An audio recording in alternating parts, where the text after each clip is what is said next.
Alhamdulillah allazi anzalal Qur'an hudal linas wa bayyinatin minal huda wal furqan.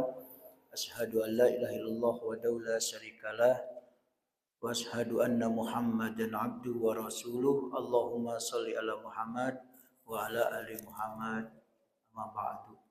A'udzubillahi minasyaitonir rajim. Bismillahirrahmanirrahim.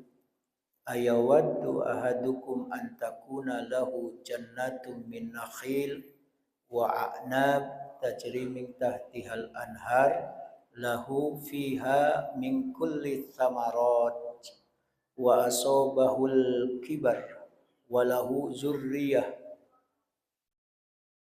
du'afa'u fa asabaha i'sarun fihi nar fahtaraqat kadzalika yubayyinullahu lakumul ayati la'allakum tatafakkarun.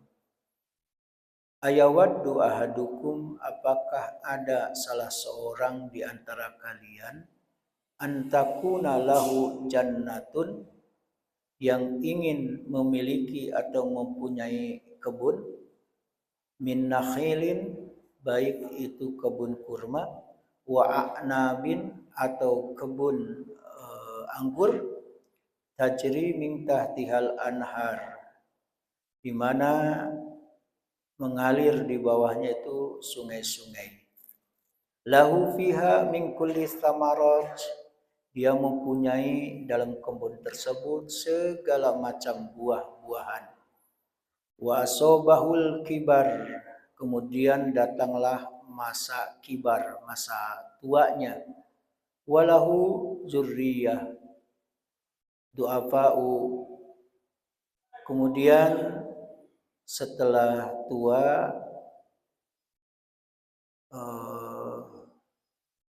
mempunyai keturunan, zuriyah, mempunyai keturunan yang masih kecil-kecil. Fa asabaha i'sarun fi nar, maka kebun itu ditiup angin yang keras yang mengandung nar, mengandung api yang sangat panas. Fahtaraqat, akhirnya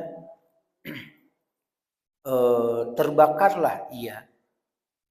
Kadzalika, yang demikian itu, yubayyinullahu lakum, Allah menjelaskan kepada kalian al-ayati, akan ayat-ayatnya, la'allakum tatafakkarun, supaya kalian merenungkannya, memikirkannya, dan berpikir dengan pikiran yang jernih.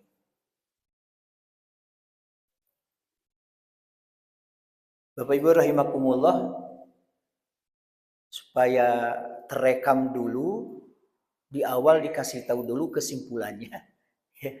Ayat ini menjelaskan tentang orang yang berinfak karena riya.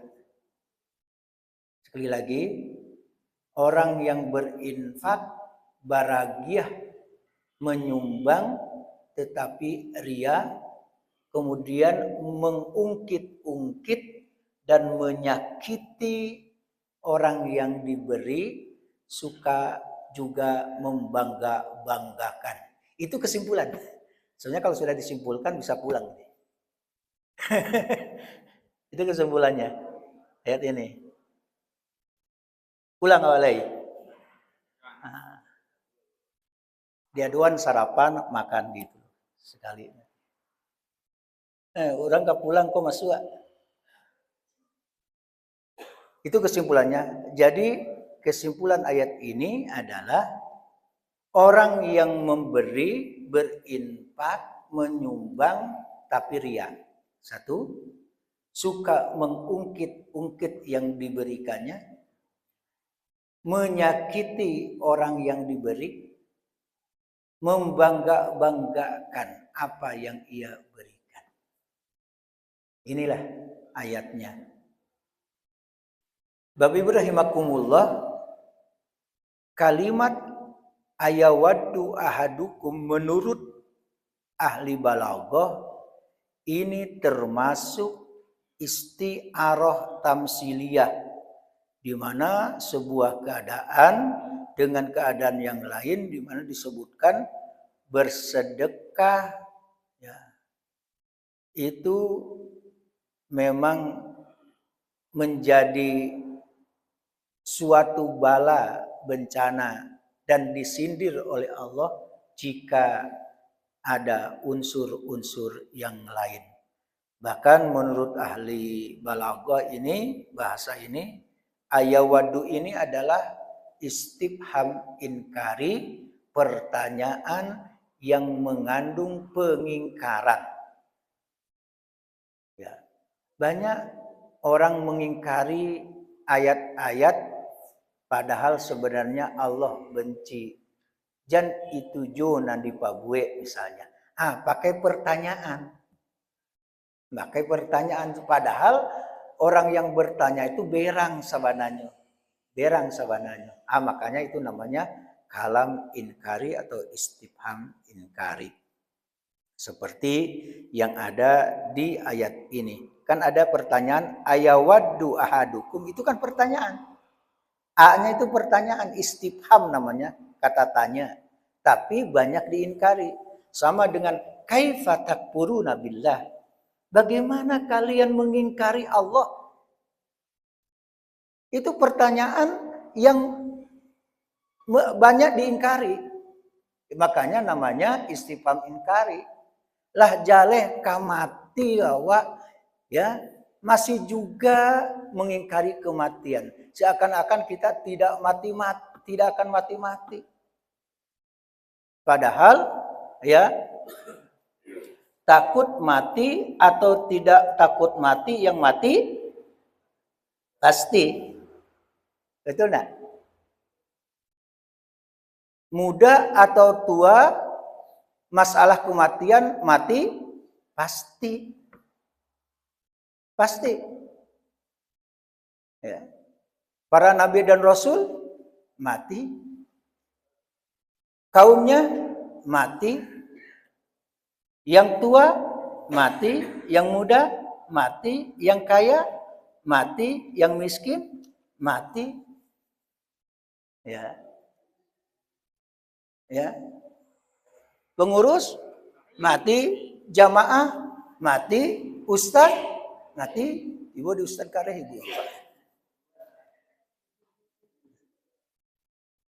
Dalam riwayat ini ada Umar bin Khattab bertanya kepada sahabat-sahabat Nabi mengenai orang yang dimaksud di dalam ayat ini.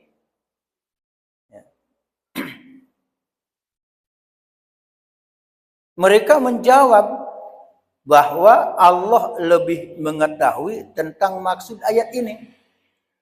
Nah, ketika itu Khalifah Umar marah. Kemudian Umar mengatakan, katakanlah oleh kalian kami mengetahui atau tidak mengetahui. Itu jawabannya, kata Umar. Setengah berang Umar itu. Maka Ibnu Abbas berkata, hei Amirul Mukminin, maksudnya Umar, aku mengetahui sedikit mengenainya. Maka Umar berkata, katakanlah, hei anak saudaraku, janganlah kamu merasa rendah diri.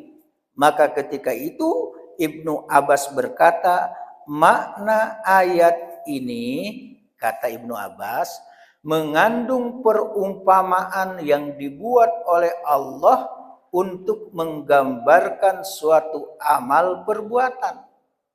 Kemudian Umar bertanya kembali, amal apakah yang kamu maksudkan? Maka Ibnu Abbas menjawab bahwa hal itu ditujukan kepada seorang lelaki yang kaya. Lalu ia beramal untuk ketaatan kepada Allah. Kemudian Allah mengirimkan setan kepadanya. Akhirnya ia melakukan perbuatan-perbuatan maksiat hingga menghabiskan semua pahala amal kebaikannya. Itulah orang elo, kayo, elo, ranca. Tibo setan. Nah, Kasudah nyoba melakukan maksiat, dia ada modal, dia ada kemampuan. Takujo enak. Nah, itu. Termasuk ya Allah dielulukan sebagai ustaz, kondang, panutan. Masuk setan ke ustaz itu. Akhirnya kanejo ustaz tuh. Aku nabare sebenarnya ambo sini bare jadi ustaz. Apalagi jadi buya, jadi syekh, jadi kiai. Ambo senang kalau dipanggil syekh, ya kawan-kawan termasuk Pak Dep mah Pak Dep. Syekh Habudin. Gitu aja. Syekh Habudin, enggak apa-apa, panggil Syekh Habudin aja. Kalau syekh sawananya enggak. Di halaman 2, ya, di halaman 2 Imam Bukhari ini yang meriwayatkan 1 yang munfarid. Nah, asar ini termasuk, asar ini berarti yang diriwayatkan oleh yang diinikan oleh sahabat. Salah satu di antara hadis yang hanya diriwayatkan oleh Imam Bukhari saja. Makna hadis ini sudah cukup sebagai tafsir dari ayat ini.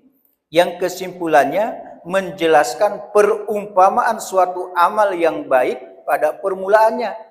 Kemudian sesudah itu keadaannya terbalik 180 derajat.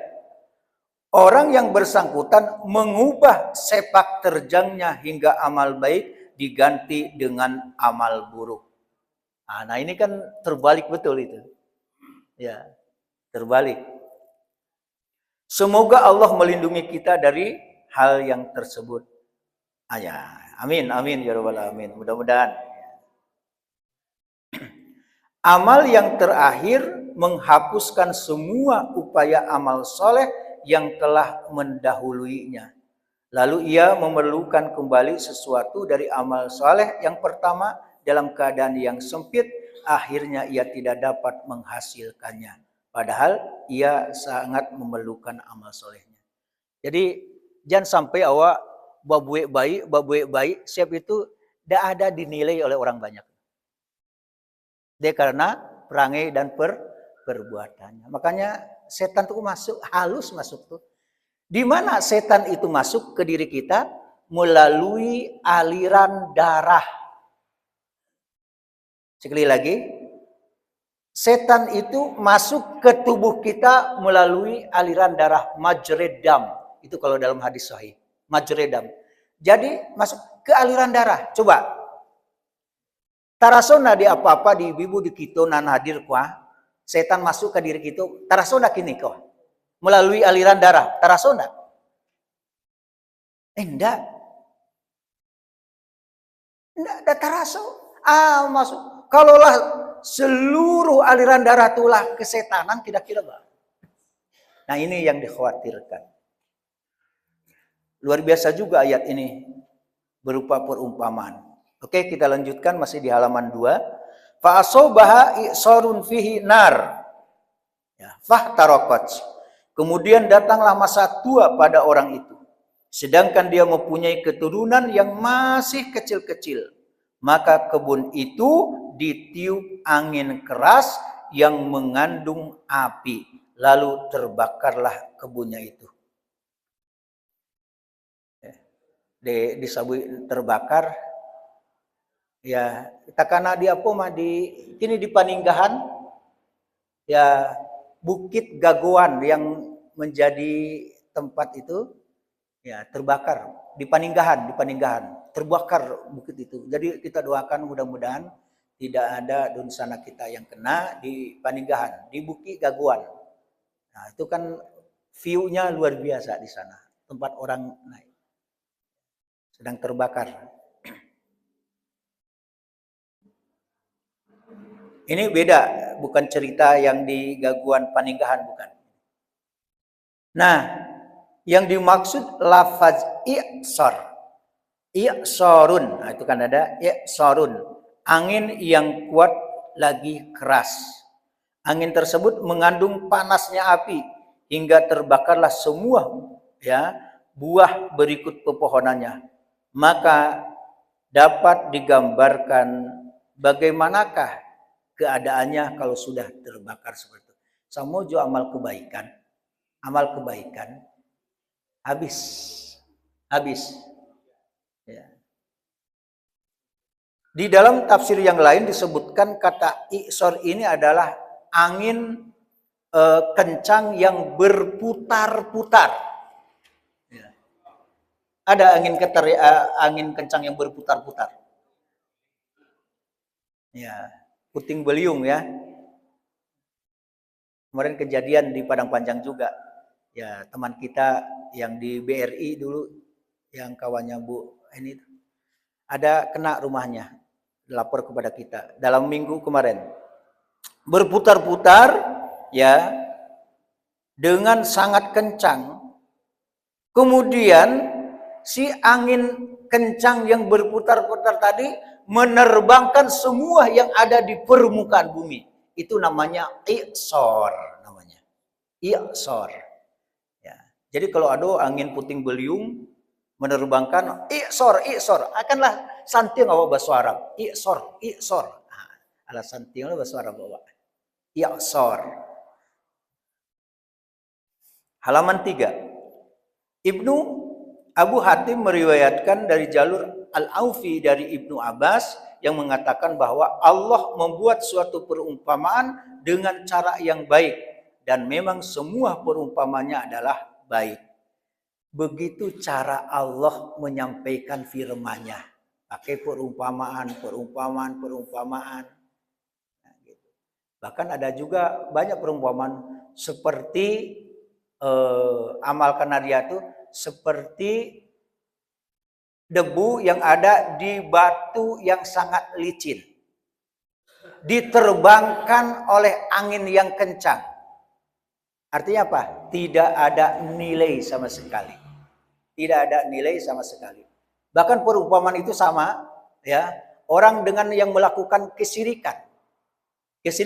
Dia ibadah, tapi syirik kepada Allah. Melakukan perbuatan syirik. Maka seperti habaan mansuro, ya, debu yang diterbangkan oleh angin. Terhapus amalnya itu, Kita lanjutkan penafsiran tentang ayat ini, mulai dari ayawadu ahadukum antakuna lahu jannatum min nakhil wa a'nab tajri min tahtihal anhar lahu fiha min kulli thamarat. Ada penekanan di sini. Apakah ada salah seorang di antara kalian yang ingin mempunyai kebun, yaitu kebun kurma, anggur, mengalir di bawahnya sungai-sungai? Dia mempunyai dalam kebun itu segala macam buah-buahan. Apa yang terbayang dengan potongan ayat ini? Lihat di awalnya disebutkan ya, 1 nakhil, kebun kurma, 2 a'nab, anggur. Tapi lihat di ujung daripada ayat ini, min kulli thamarat, dari berbagai atau segala macam buah-buahan. Padahal tadilah disebutkan 1, 2 buah kan. Nah, ini gaya bahasa Al-Quran atau usul Al-Quran, zikrul am ba'dal khos. Nah, ini perlu semuanya belajar bahasa Arab loh. Zikrul am ba'dal khos, menyebutkan umum setelah khusus. Mana yang khusus? Nakhil, kurma, a'nab, anggur. Baru am. Min kulli samarot. Padahal dengan min kulli samarot sebenarnya include masuk juga, ya, anggur, masuk juga kurma. Nah, ini menurut ahli bahasa katanya, kenapa disebutkan? Berarti seakan-akan begini, ya, buah kurma dan anggur itu adalah buah terbaik kalau berdasarkan tafsir yang lain. Disebutkan dulu yang khusus, setelah yang am. Ya, gitu. Artinya apa? Kenapa disebutkan? Padahal buah-buah itu banyak.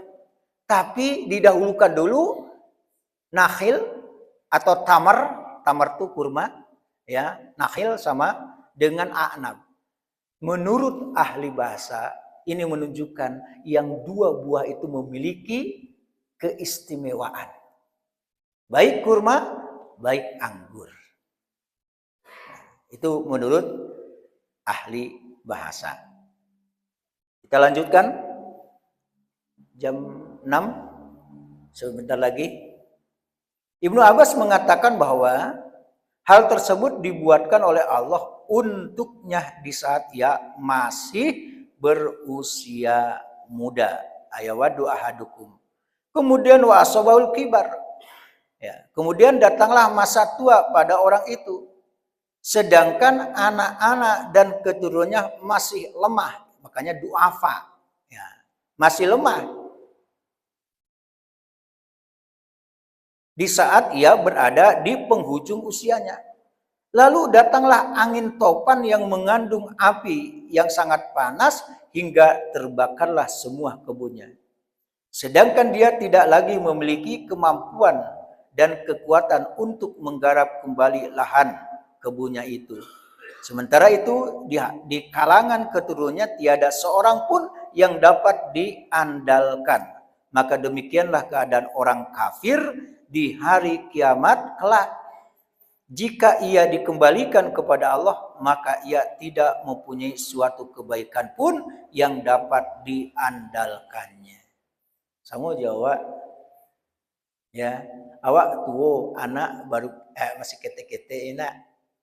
Nah, pas awak ingin kembali seperti muda, tak bisa lagi. Kiranya keturunan kita lemah, tak bisa juga berbuat apa-apa. Nah, seperti itulah perumpamaan. Kalau nanti kita di akhirat, amal kita sudah banyak sebenarnya kebaikan. Tapi ketika nanti di akhirat, terhapus amal itu karena sesuatu hal, maka kita tidak bisa beramal di akhirat itu. Habis. Betul kata Umar bin Khattab. Dunia ini tempatnya beramal, bukan hisab amal. Ya, bukan hisab amal. Akhirat adalah hisab amal, bukan tempat beramal. Jadi kalau ingin ikut kajian tafsir, ya di dunia. Kalau ingin meramaikan masjid, ya di dunia. Wirid pengajian di akhirat tidak ada. Infak tidak ada. Duduk subuh seperti ini tidak ada. Ingin beramal tidak ada. Waktunya di dunia.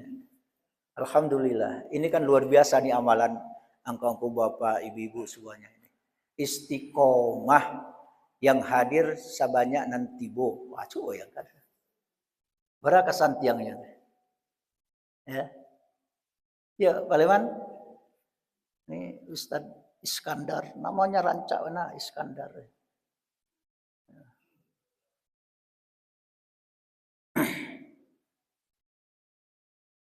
Di halaman 4 ada doa. Ada doa ini. Allahumma ij'al awsa'a rizqika alayya inda kibari sinni wan qidai umuri. Ya Allah, jadikanlah rezekiku yang paling lapang di saat usia telah tua. Amin, mudah-mudahan ya. Ini yang tua-tua ini. Ayo berdoa dengan ini. Jangan sampai sudah tua merasa ya Nah gitu doanya nih. Ya Allah, jadikan rezeki yang paling lapang, paling luas, banyak di saat usia telah tua.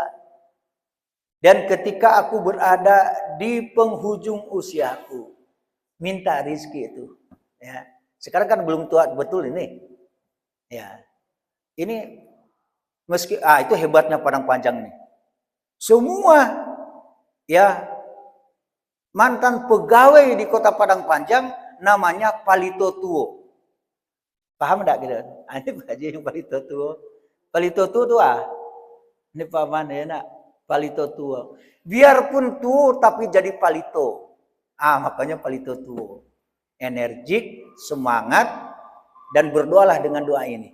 Allahumma ja'al awsa'a rizkika alayya inda kibari sinni wan kidoi umri. Ya Allah, jadikan rizkiku yang paling lapang di saat usiaku telah tua dan ketika aku berada di penghujung usiaku.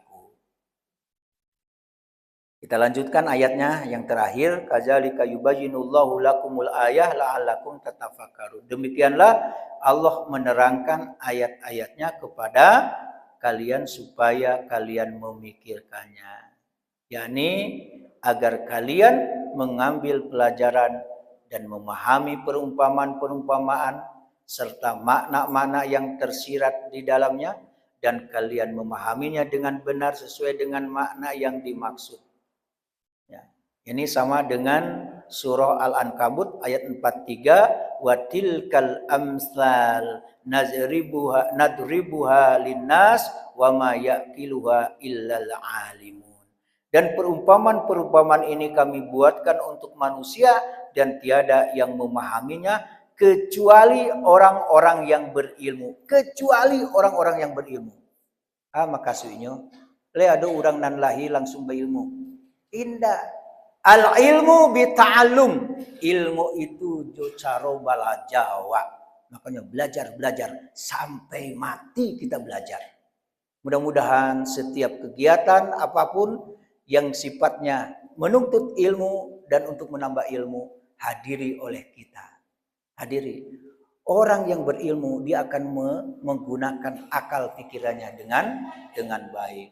Terakhir ada di tafsir yang lain, ini adalah perumpamaan atau gambaran sirna dan tidak bermanfaatnya nafkah orang yang ria, suka mengungkit-ungkit, menyakiti dan membangga-banggakan dengan pemberiannya itu. Di awal disimpulkan, di akhir disimpulkan. Mudah-mudahan sehat selalu, berkah usia kita semuanya. Amin. Ya Rabbal Alamin. Assalamualaikum warahmatullahi wabarakatuh. Kalau nggak salah besok ya, kalau ada saya lihat dari siapa ya? Ada pemilihan besok kan?